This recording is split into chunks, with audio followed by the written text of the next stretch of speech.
I was 18 years old when I got married.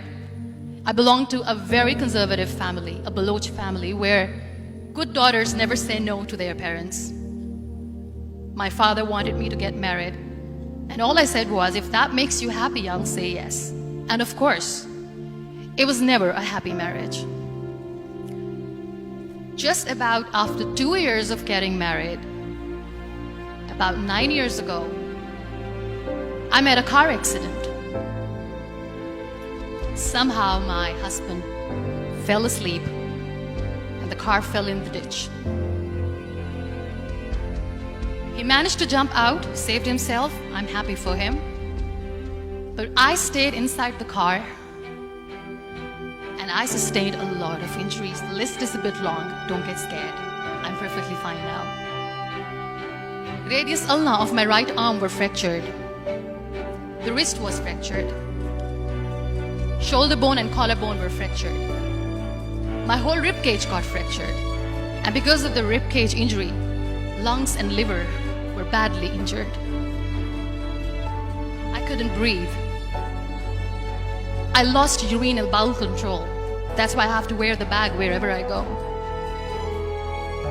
But that injury that changed me and my life completely as a person and my perception towards living my life was the spine injury.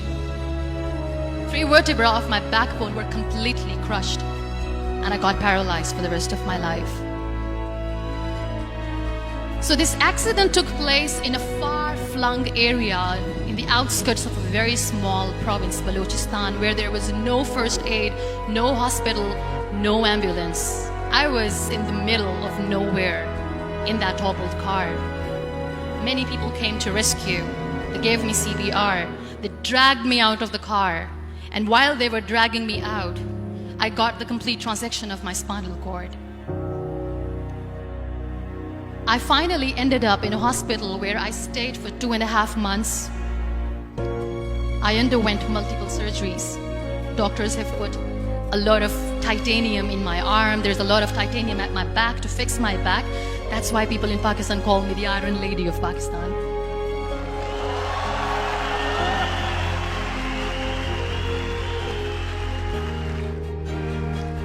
Those 2.5 months in the hospital were dreadful.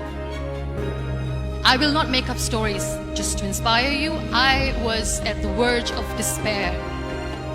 One day, doctor came to me and he said, well, I heard that you wanted to be an artist, but you ended up being a housewife. I have a bad news for you. You won't be able to paint again because your wrist and your arm are so deformed, you won't be able to hold a pen again. And I stayed quiet. Next day, doctor came to me and said, your spine injury is so bad, you won't be able to walk again. I took a deep breath and I said, it's all right. The very next day, doctor came to me and said, because of your spine injury and the fixation that you have in your back, you won't be able to give birth to a child again. That day, I was devastated. I still remember, I asked my mother, why me? And that is where I started to question my existence. Why am I even alive? What's the point of living? I cannot walk, I cannot paint, fine, I cannot be a mother. And we have this thing in our heads, being women, that we are incomplete without having children. I am going to be an incomplete woman for the rest of my life. What's the point? So my mother said to me, this too shall pass. God has a greater plan for you. I don't know what it is, but He surely has.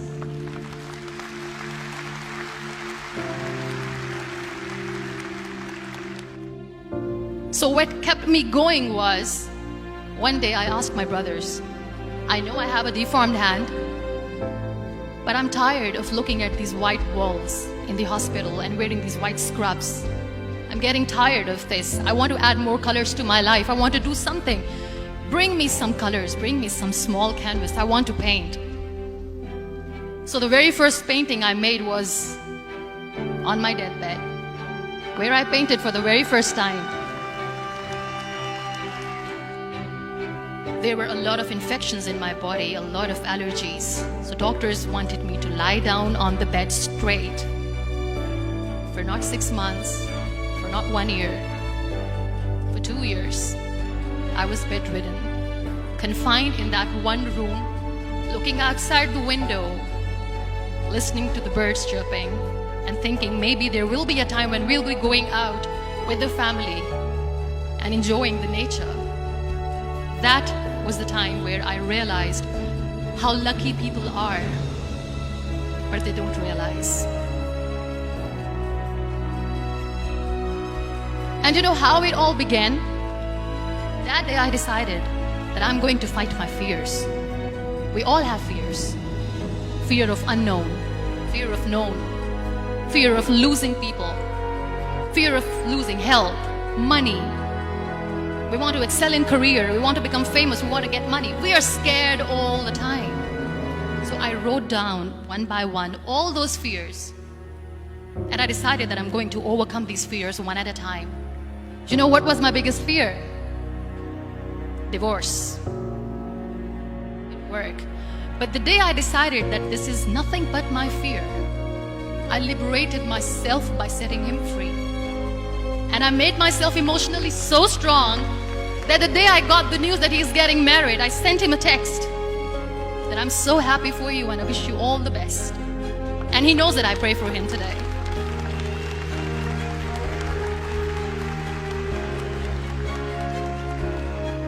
My biggest fear, number 2, was I won't be able to be a mother again.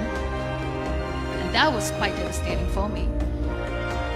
But then I realized there are so many children in the world, all they want is acceptance. So there is no point of crying, just go and adopt one. And that's what I did.